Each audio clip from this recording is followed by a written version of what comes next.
This month, the LGBTQ plus community is celebrating Pride amid a backdrop of concern over a rise in anti-LGBTQ plus legislation. Columbus, Ohio, celebrating Pride this past weekend with hundreds of thousands of people parading through the streets just as the Republican state legislature there considers bills to restrict gender-affirming care, among other restrictions.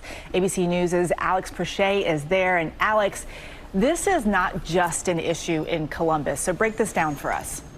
That's right, Eva. Yeah, nationwide, there have been more than 520 anti-LGBTQ plus bills proposed just this year. That's according to the Human Rights Campaign. And look, Columbus just wrapped up Pride Weekend. It welcomed some 700,000 people to the city to celebrate. But organizers tell me it wasn't just a celebration, it was also a call to action. And I spoke with two trans youths about the impact of these proposed bills on their lives. Today, on the heels of a huge Pride Weekend celebration that brought an estimated 700,000 to Columbus, a battle is brewing at the Ohio State House over the future of trans rights. The Republican-controlled state legislature is considering a number of bills impacting trans youth. One, called HB 68, would make it illegal for doctors to provide gender-affirming care to trans minors, including prescribing puberty blockers or hormones. That one definitely concerns me, considering I am actively on the waiting list for getting puberty blockers. 11-year-old Michael Faria has identified as a boy for years now. His parents say puberty blockers are needed to essentially allow him to pause development for now. It makes me uncomfortable that I having to go through feminine puberty. We try to be very honest and give what information we can. HB 68 is to save adolescents from experimentation. State Representative Gary Click is the primary sponsor of the bill.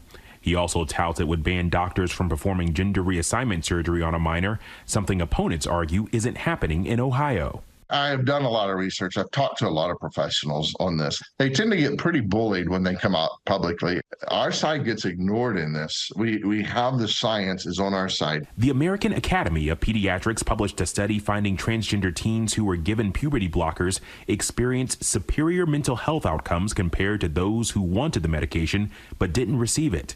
And a 2022 study concluded transgender and non-binary youth with access to gender-affirming care had 60% lower odds of moderate or severe depression. These are challenges 15-year-old Nathaniel says he's dealt with. If I had been raised to know that I could truly be whatever I wanted to be, to know that I could truly grow up and choose who I wanted to be, and not just career-wise and not just getting married or having kids wise, it would have made me realize who I wanted to be a lot sooner in my life, and it would have been easier. Now he worries for his trans friends.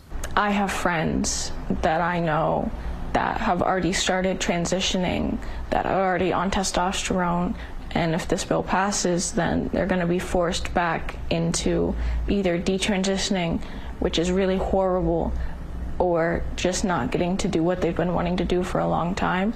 Representative Click has been accused of not talking to the trans community before pushing this legislation, something he denies. And that was a lie. I have talked to people in that community. How do I have to prove that I talked to somebody? They have to prove that I haven't, and I have. I asked if he could share details of some of those conversations. Because I am a pastor, I can't reveal all the people that I've talked to. I can't give their identities because some of that was just conversations that I've had with people, and I'm not saying that we all agreed or anything like that, but that certainly wasn't the first time I talked to people. Click insists the bill isn't religiously motivated or an attack on transgender children. I certainly wish them the best, and I love these kids. I care about these kids, and I'm not trying to run people's lives. Right now, it's a candy-coated picture that they get.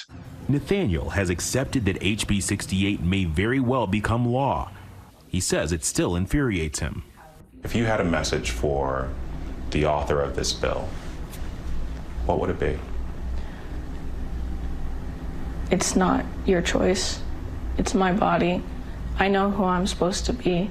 Why do you want to take that away? Alex, good reporting here. It is clear how devastating this is to them. What types of legislation are we talking about in which states? Well, DeMarco, it's gotten to a point where the Human Rights Campaign has declared a state of emergency the president saying the multiplying threats facing millions in our community are not just perceived, they are real, tangible, and dangerous. And in many cases, they are resulting in violence against LGBTQ plus people. We're seeing a lot of them actually move states. And I got to tell you, DeMarco, I mean, I got a chance to speak with Farias about this, and they said that while they want to stay in Ohio, they are actively considering the option of potentially leaving if this actually does get passed. And you talked about states. Well, certainly, I mean, this is something that has been led by Florida and many others, but we're seeing states like Ohio kind of follow suit right now. Alex Presha for us there. Thank you, Alex.